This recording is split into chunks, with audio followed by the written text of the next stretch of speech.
मैं ऑब्जर्व कर पा रही हूं कि धीरे धीरे आप लोग जो है ना बेटा इनडिसिप्लिन हो रहे हैं, क्लास में रेगुलरली नहीं आ रहे हैं, ठीक है ना।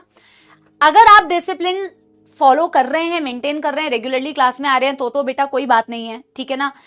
हाँ, और मैं आपको बेटा ऑनलाइन में ऐसे आपको इंडिविजुअली, मैं टीम तो ट्रैक रख सकती है, मैं तो आपको बेटा ओवरऑल ही ट्रैक रख सकती हूँ, लेकिन मैं आपसे ओवरऑल यही बोलूंगी कि तीसरा ही वीक खत्म हुआ है, मतलब चौथा ही वीक स्टार्ट हुआ है, और अगर अभी से ही आप लोग बेटा इनडिसिप्लिन्ड हो जाएंगे, बैकलॉग क्रिएट कर लेंगे, क्लासेस में नहीं आएंगे, रेगुलरली क्लासेस को फॉलो नहीं करेंगे, तो फिर बेटा आप वही गलतियां रिपीट करेंगे जो आपने लास्ट ईयर की हैं, ठीक है ना। प्लीज आप सेम चीज, सेम पैटर्न रिपीट मत कीजिए, है ना। गलतियां करना इज ओके, हम लाइफ में गलतियां करते हैं, ठीक है ना। वैसे तो हम हमेशा कहते हैं कि दूसरों की गलतियों से सीख लो तो ज्यादा बेटर है, लेकिन ठीक है, इंसान खुद गलतियां करता है, खुद सीखता है, बट जब वो गलतियां बार बार बहुत बार मल्टीपल टाइम्स सेम गलतियों को रिपीट करता है, फिर बेटा उसका कोई फायदा नहीं है, फिर आपने यानी कि अपनी पास्ट की गलतियों से कुछ लर्न नहीं किया।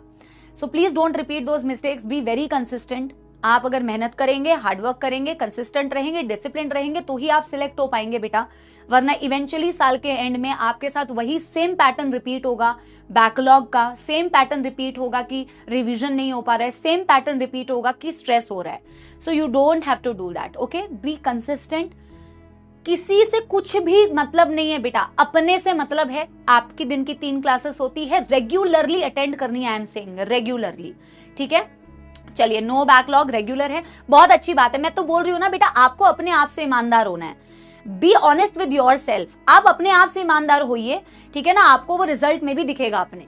मैं ना एक चीज बोलना चाहती हूँ, जेन्युइनली सीरियसली बोलना चाहती हूँ, और देखो, जेन्युइन बच्चा, पढ़ने वाले बच्चे को शायद ज्यादा ज्ञान की जरूरत नहीं होती है, बट कुछ ऐसे बच्चे जो शायद अच्छा परफॉर्म कर सकते हैं बट वो डिस्ट्रैक्टेड होते हैं, उनको मैं खास करके ये बोलना चाहूंगी, जब भी आप बेटा, जैसे आप इस बैच में आए हैं, आपको जिन भी टीचर से आप पढ़ रहे हैं, XYZ, आप जिन भी टीचर से पढ़ रहे हैं, सबसे पहले तो आप बेटा एक टीचर पकड़ो और उनसे पढ़ो, डेडिकेटेड वे में उनसे पढ़ो।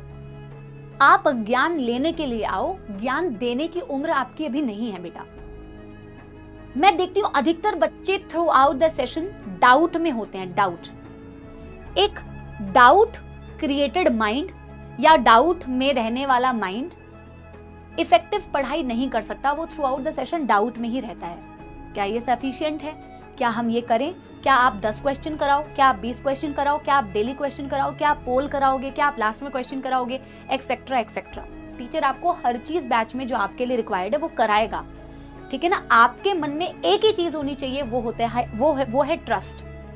आप ट्रस्ट, ईमानदारी, डिसिप्लिन, फोकस के साथ में पढ़ाई करो। जो कराया जा रहा है सफिशिएंट कराया जा रहा है, आप उसे कितना कंज्यूम कर पा रहे हो बेटा, एक बार ये भी तो देखा करो कि क्लास में XYZ हर सब्जेक्ट में जो इतना कंटेंट तुम्हें दिया जाता है, जितने क्वेश्चंस भी तुम्हें दिए जाते हैं, जितने DPPs तुम्हें दिए जाते हैं, जितने टेस्ट तुम्हें दिए जाते हैं, क्या तुम सारा कंज्यूम कर पाते हो honestly?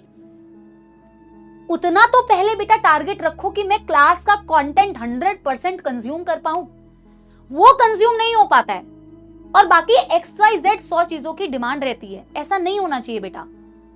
And I am telling specially to those kids जिनके पास पोटेंशियल है कि वो कर सकते हैं। आप कर सकते हो, लेकिन आप बेटा अगर इसी डाउट में रहोगे, इसी कंफ्यूजन में रहोगे, तो आप अच्छे से पढ़ाई नहीं कर पाओगे, माइंड आपका डिस्टर्ब रहेगा, ठीक है ना।